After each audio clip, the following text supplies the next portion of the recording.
Golden State Media Concepts presents the GSMC Classics series, with episodes of some of your favorites from a day gone by, a time gone by. Join us as we time travel to some of your classic favorites from yesteryear. The GSMC Podcast Network invites you to sit back, relax, and enjoy the GSMC Classics series on the Golden State Media Concepts Podcast Network.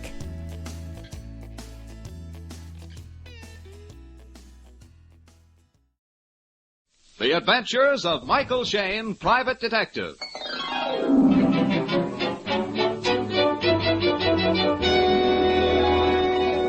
The people who make 76 gasoline and Triton Motor Oil, Union Oil Company, present The Adventures of Michael Shayne, Private Detective, starring Wally Maher and Kathy Lewis.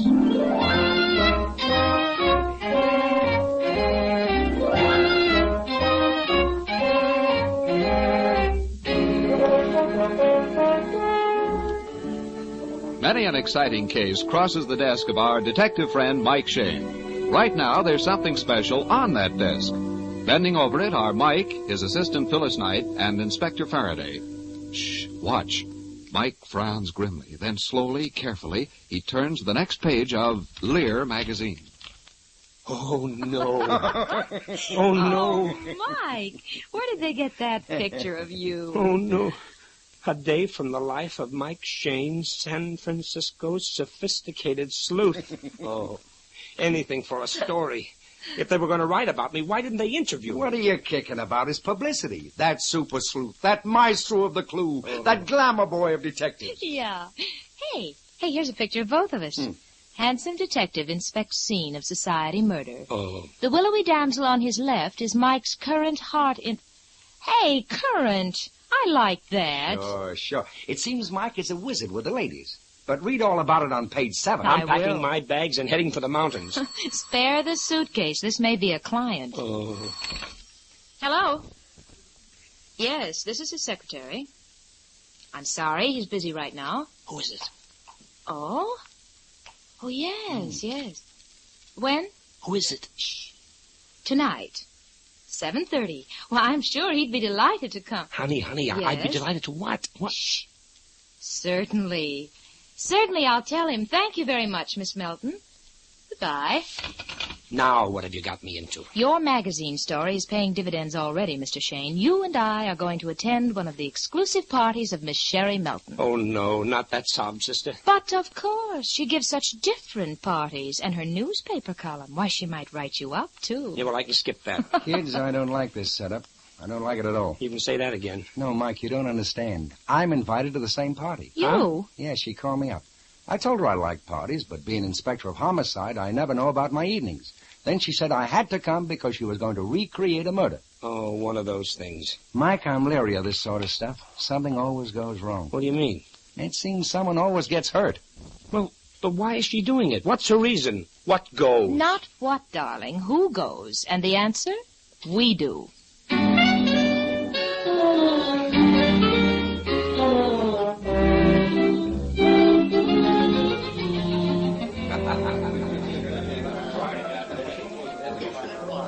You know something? This is a real party, and it's such an attractive house. Don't you think so, huh, Mike? My collar's too tight. I told you I can't wear a tuxedo. I feel like a pallbearer. You don't look like... Mr. Shayne. Uh-oh. Why, you're much handsomer than in that magazine. You should wear a tuxedo on every case. Miss Melton, this is my... well, this is Miss Phyllis Knight. How do you do, Miss Melton? Oh, yes. Well, come on into the lounge. I want you to meet everybody. You know, the party tonight is just a mad inspiration. The other day I was having lunch with Freddie. Oh, you know Freddie, the senator from Kansas or Florida or someplace. And I said, darling, I'm going to give a party and... Oh, wait, here's a man I want you to meet. Sherwood. Yes, my little butterball. Miss Knight, this is Sherwood Armstrong. Oh, the mystery story writer. How do you do? Rather bored up to this moment, but now I see possibility. Sherwood, before you ask her out onto the balcony to talk over story ideas, you better check with Mr. Shayne here. I'm glad to know you, Mr. Armstrong. Wish I could say the same, sir. I've always admired your ability, and now you're good taste. Oh, go away with you, you wretch. I want these people to meet somebody really important. Well, I'll be back. Oh, there's our man, the one with the big glasses and bushy hair. Dr. Kaler. Yes? Dr. Kaler, Michael Shayne, and Miss Phyllis Knight. How do you do? How do you, madam? Mr. Shayne. Dr. Kaler studied psychology in Vienna, and he writes all those fascinating books on dreams and why people commit murder. Oh, Miss Melton, please. Of course, we've all heard of you, Doctor. One of our best criminologists. Mike, you must read some of his books. Yes, I must. Sherry, may I see you a moment, please? Oh, Ray, I almost forgot you. Ray and I used to work on the same newspaper in Chicago. Look, darling, I want you to meet a publisher. Dr. Kaler, I'd love to read some of your books. You must tell me which one to start on first. You are very kind, madam, but I'm afraid you would find them very technical and perhaps dull. Oh, no. And if I can't understand what you mean, I'll ask Mike to explain it to me. He's a wonderful student, you know. You should see his library. You really should, Doctor. Huh? He's got a complete file of Esquire. Faraday. Well, I was wondering where you were. Oh, get you. Tuxedo and patent leather shoes. By the way, Doctor, how are you coming with that next book? Very well indeed, thank you. Well, then you two know each other. Oh, sure. Dr. Kaler's helped me out with several cases. Now, jealous, are you? Oh, of course I'm not. Hey, wait a minute. Miss Melton's trying to say something. We are now going to have a buffet supper. After that, I have a surprise for you. I won't tell you what it is, but I'll give you a hint. It's murder.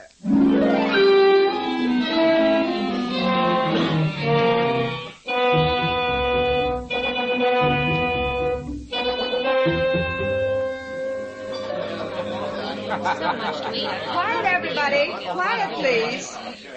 I've brought all of you upstairs to this bedroom because we're going to play a game. Oh, I don't care what Faraday says, Mike. This is going to be fun, huh? Now, I want 4 of my guests to pay particular attention. Inspector Faraday. Yes? Mr. Shayne. Yes? Dr. Kaler. I'm ready. And Sherwood Armstrong. Sherwood, will you look around this room and tell us what you see? Besides people. Well, let's see. A double bed. Mm-hmm. Nightstand. Telephone. 2 chairs and a bureau. Yes. Wow. Does anything about it look familiar to you? No. How about you, Dr. Kaler? It's a complete mystery. Inspector Faraday? Well, the arrangement and spacing of furniture does look familiar to me. Reminds me of the bedroom of a man who was recently murdered. You're right, Inspector. The bedroom of John Himes. Oh, yes. I've arranged everything to duplicate his bedroom. And tonight, we're going to reenact the murder. Mike, that killing's never been solved. As you all know, I like to give unique parties. So I've invited 4 famous crime experts here tonight to give us their own solutions of this unsolved mystery. Mr. Shayne, do you know the details of the case? Well, fairly well. It happened about 2 months ago. John Himes was a rich old miser. He was found shot to death in his bedroom with the doors and windows locked from the inside. The only suspect was his secretary, and he had a watertight alibi. Is that right, Inspector? It is? All right. Now, you, Dr. Kaler, will be John Himes. Lie down on the bed, please. Idea, Miss Oh, Melton. now, hurry up. Don't be so shy, Doctor. All right. And you, Sherwood, you will be the killer. Stand outside the door till we call you. This is very exciting. Yes. Now, as Inspector Faraday tells us what happened that night, Dr. Kaler and Sherwood will act it out for us. Now, if you please, Inspector. Well, it's about midnight. John Himes is in bed, probably asleep. Doors and windows are locked. Somebody comes to his hall door. All right, Sherwood. Himes thinks it's his secretary. He gets out of bed, goes to the door, he unlocks and opens it. The killer enters. At first, there's no struggle, no outcry. Oh, careful, Dr. Kaler. Put on your glasses. You can't see where you're going. Of course not, madam. Neither could Mr. Himes. If he had worn his glasses, he would have seen it was not his secretary. Correct, Doctor. The killer advances into the room, demands the old man hand over the cash he has hidden in the house. The old fellow refuses. The killer insists. He raises his gun and then... What the... Mike!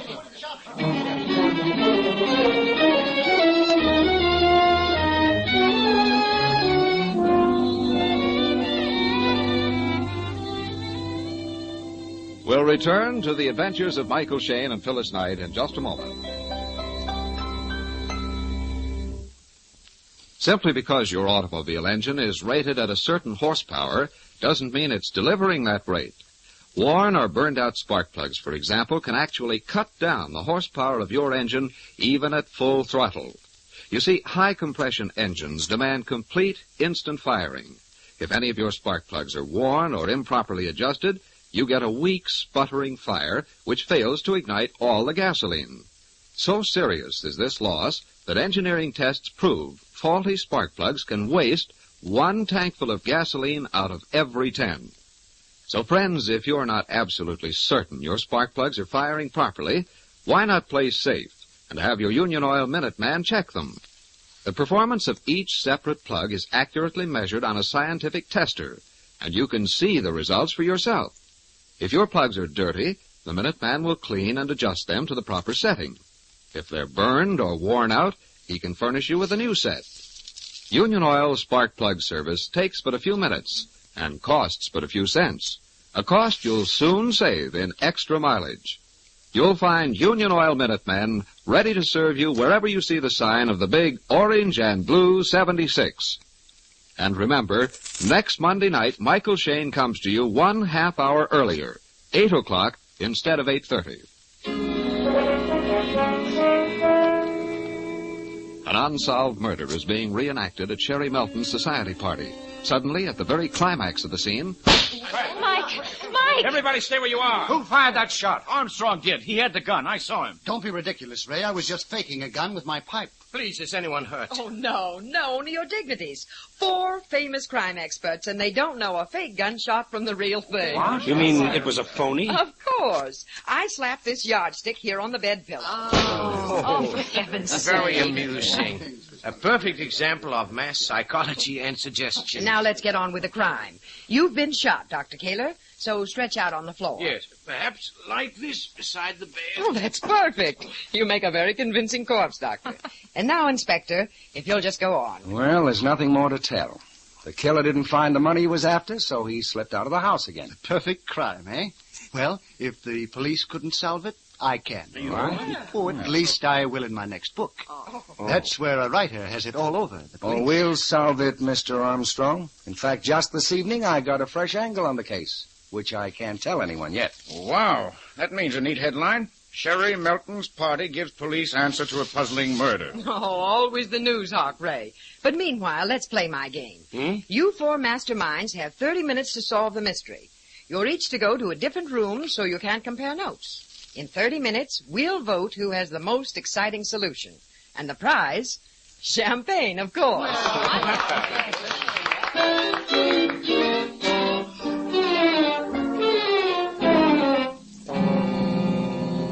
Hurry up, Mike. We've got just 10 minutes to go. Oh, honey, of all the dimwit stunts, this is it. Come on. We can spend all night dreaming up solutions, but none of them will be right.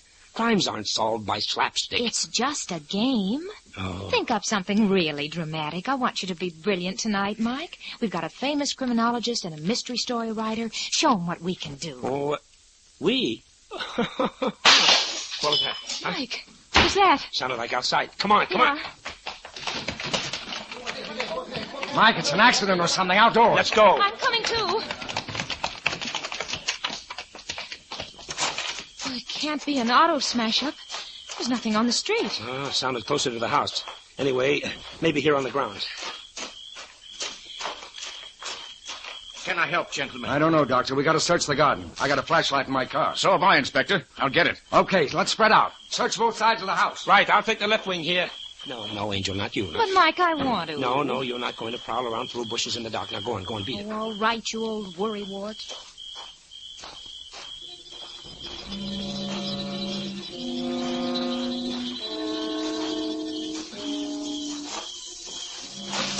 Who's that?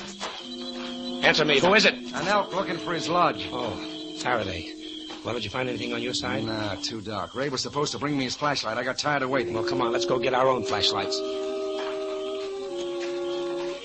Mike? Inspector? Where are you? Coming. Maybe we're just chasing our own tails. This is another one of that woman's party gags. It isn't. It isn't, Faraday. Huh? What I just found doesn't belong at any party. Found what? On the running board of Faraday's car. A dead body.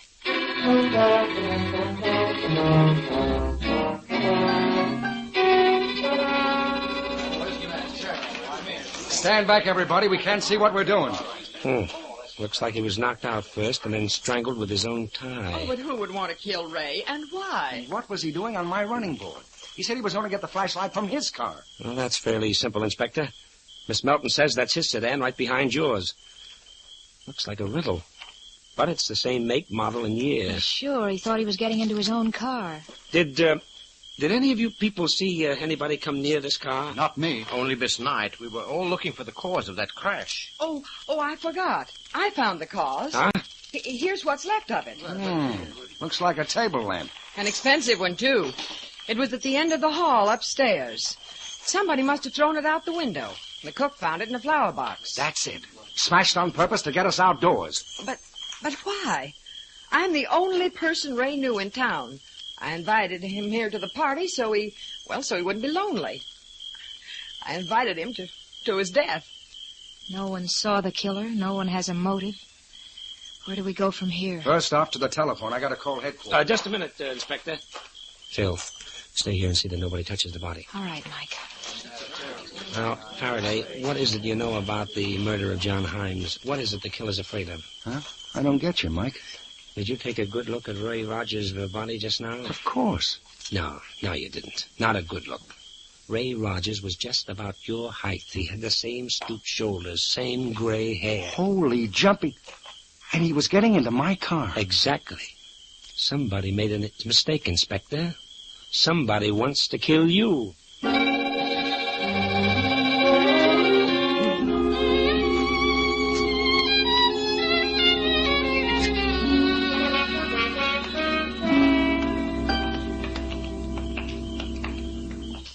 This is the window right here, Mr. Shayne. You can see it's still raised. Mm-hmm. The lamp fell into the flower box on the ground floor. Yeah, but it's so smashed up. And you've handled it. I guess fingerprints are out. But we know that the killer was here on the second floor. Miss Melton, can you place everybody at the moment you heard the crash? Why, I was in my bedroom fixing my hair. And where is your bedroom? Through this door here. Oh, but Sherwood, you were in the room across the hall. Take it easy, Sherry. You put me in there because of the contest. I was cooking up a solution for the murder. Of John Himes. Well, how about you, Dr. Kaler? You were in the next bedroom down the hall. I cannot oblige, madam. I also was deep in thought. Well, I guess no one saw the man then. The inspector and Mr. Shayne were downstairs, so were all the other guests. As a writer of murder thrillers, I'd say the man came here with no idea of killing. Ray was strangled with his own tie, so the man was without a gun. You assume the unknown, Mr. Armstrong. The victim was strangled, which is a masculine technique in murder. Therefore, a clever woman with a strong arm might choose that very method. Yes, a red herring. That's very clever, Dr. Kaler. Miss Melton, I know you're famous for unusual parties, but why did you decide to reenact a murder tonight? Why, it was just an inspiration of mine. Then Sherwood suggested we do the case of John Himes. I interviewed the old man once, and yes, I even covered his inquest for my paper. I see. Sherwood Armstrong suggested it. When we entered your contest, you asked all of us if the room and furniture looked familiar. You, Mr. Armstrong, said not at all. Well, that was just an act. Sherry and I knew you'd made sketches of the actual scene, and we wanted to trip you up if we could and get a laugh. But why did you pick the particular murder of John Himes? I knew him. He was a fan of mine, read all my books. So you and Miss Melton both knew him? That is hardly a crime, Inspector. I, too, knew Mr. Himes. We were members of the same club. However, it is disturbing that they should choose that particular unsolved crime. As a psychologist, I know the subconscious desire of every killer to confess his murder. Some return to the scene. Some even talk about it to strangers. The criminal's subconscious feels cheated of the drama, the notoriety which comes with his confession or capture. Look here, I don't like the drift of this talk. Well, I apologize, my friend. I'm always going off into a lecture. I'm sure neither of you is guilty. None of us is. We have no motives. Here come my boys. Well, it's about time. You ready, Mike? All set. Honey, get your coat. Are we leaving? Yes, we are. The answer to Ray Rogers' death isn't here. It's in a house that's been padlocked for 2 months.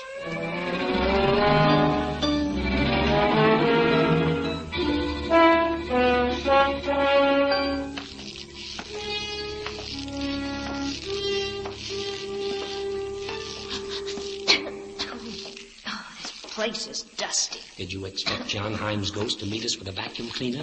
If I remember right, this is the bedroom. Yeah, it is. We left everything in place. Nothing's been changed. The old guy was a miser, all right. Not enough furniture for a dollhouse. Inspector, you told us tonight you had a new idea about this case. What was it? That's the blood stain over there, Mike, in front of the telephone stand. Inspector, what was it? Maybe it's our solution. Don't bother him, honey. Hey, there's the print of a shoe here on the edge of the blood. Yeah. The killer made it. Wore tennis shoes. We tried to trace it. How about fingerprints? All identified. Well, except for one. Probably an old print. Maybe some visitors. Couldn't match it up with our files anyway. You said his secretary lived with Himes. You sure of his alibi? Positive, Phil. Nice young fella. He got a phone call in the afternoon that his uncle was dying down at Carmel. He got to Carmel in the evening, and it turned out to be a fake call. The murderer just wanted him out of the way. Well, he could have sneaked back that night and... No, he had witnesses.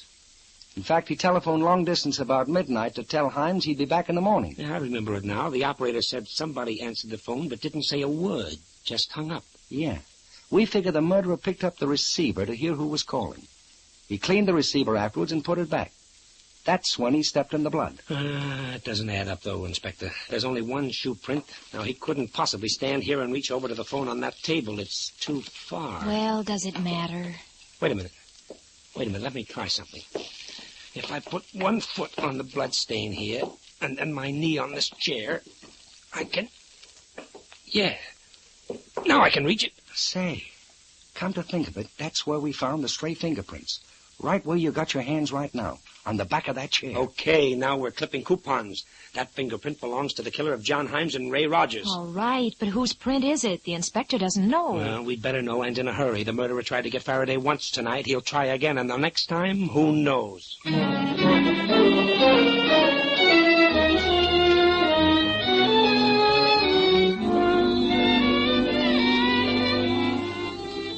In just a moment, we'll rejoin Mike and Phyllis in their adventures.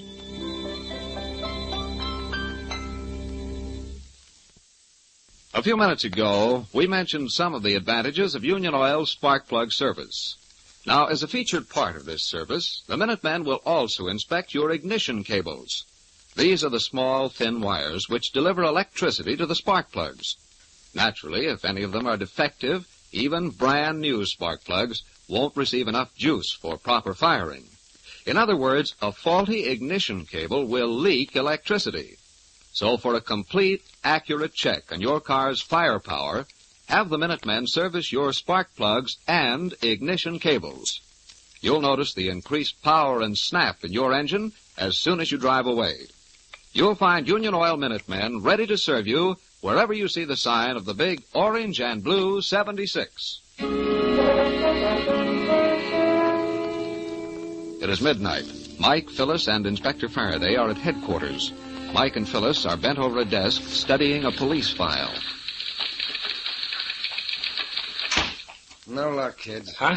Boys recheck those fingerprints. None on record. But we've got to have it, Faraday. Your life may depend on it. All right, there are 130 million people in the United States. Shall I ask every one of them to mail me their prints? Oh, easy, Inspector, easy. Well, we're stymied. That's all there is to it. Well, we'll keep on trying. Phil and I have been going through the coroner's report here. So far, nothing new. The bullet entered skull immediately below right ear. Death was almost instantaneous. Deceased fell to floor in position shown in photographs. The eyeglasses held in his left hand were crushed and embedded in his palm. In the opinion of the doctors... Hey, wait a minute. Hold it. What was Himes doing with the eyeglasses in his hand? He was nearsighted. Oh, we covered that at the party tonight, Mike. He probably never put his glasses on. That's why he mistook the killer for his own secretary. Why do we have to assume that? Why not the opposite? Opposite? What do you mean? Well, perhaps Himes was taking his glasses off. So what? Does it make any difference? Does it make any difference? Look, Faraday, all we need to get this killer are three things. A pair of tennis shoes, a set of fingerprints, and an address. That's all. Just sit down and write ourselves a letter to Santa Claus. No, we'll get the fingerprints from the police files. But we just looked. Not everywhere, Inspector. We'll get the address from the phone book and the tennis shoes at that address. Well,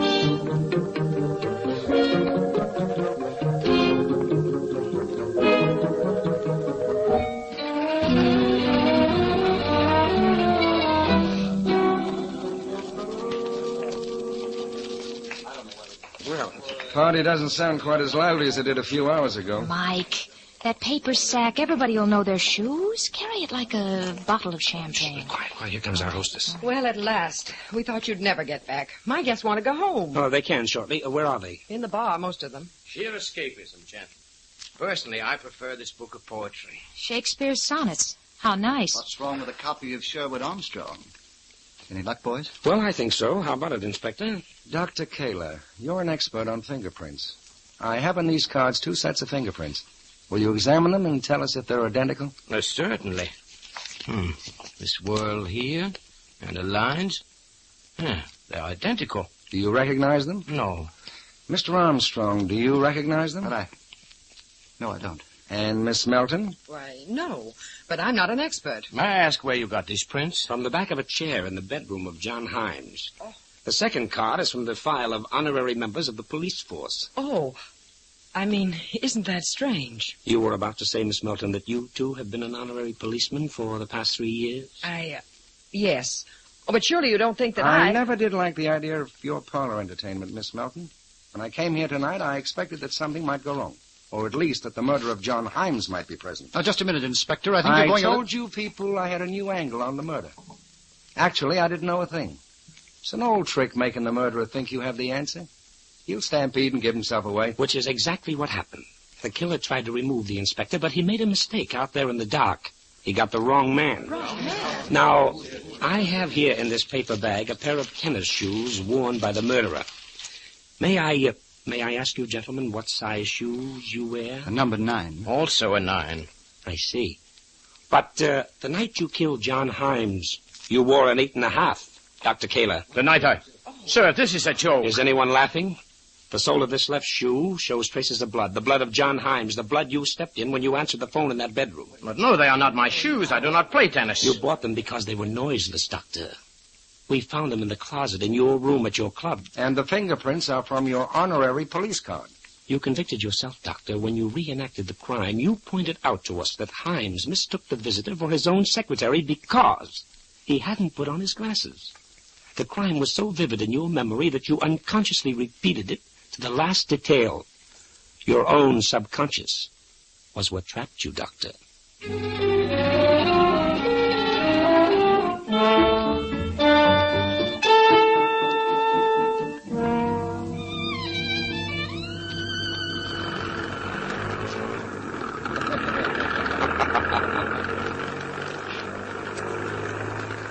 Golly, Mike, I wish that magazine had waited a few days. No, they really have something to write about. Mike Shayne outwits famed criminologists. Well, I'd say the honors go equally to our friend and companion, Inspector Faraday. Oh, I don't know. But all I did was to smoke him out with a big Wiseack. No, it gets me, kids, is why Kaler did it. He hardly knew John Himes. He had no motive. He told us the motive, honey. His own vanity. The great criminologist commits the perfect crime. It's like a case out of the last book he published. Mike Shayne, you didn't tell me you'd read any of his books. Every one of them, honey. And I can show you a book at my apartment he wrote back in 1937, and on one of the pages I scribbled, "Someday this man's going to commit a murder." Oh, and I thought I was the only one who suspected him. What? Oh, now look, Angel. Why, you were draped on Kaler's arm all evening. What, Dr. Kaler, how clever of you. Shakespeare's sonnets. How utterly wonderful. Oh, I was just playing up to him. I knew. Oh, you did? How? Mike Shayne, I suspect any man who parts his hair in the middle.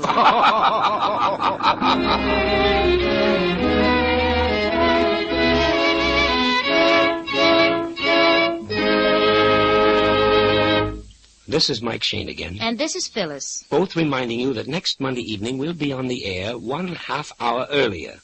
Same night, same station. Remember, won't you? Mike and Phyllis at 8 o'clock next Monday. Good night, all.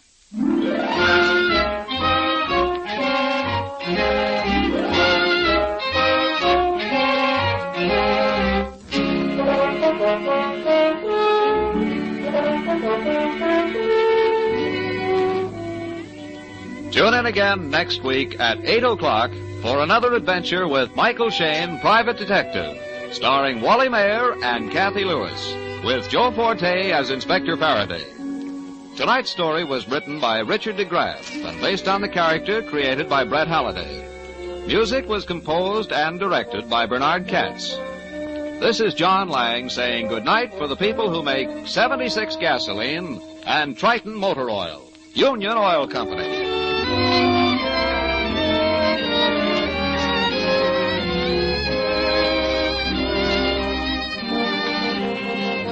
This is the Mutual Don Lee Broadcasting System.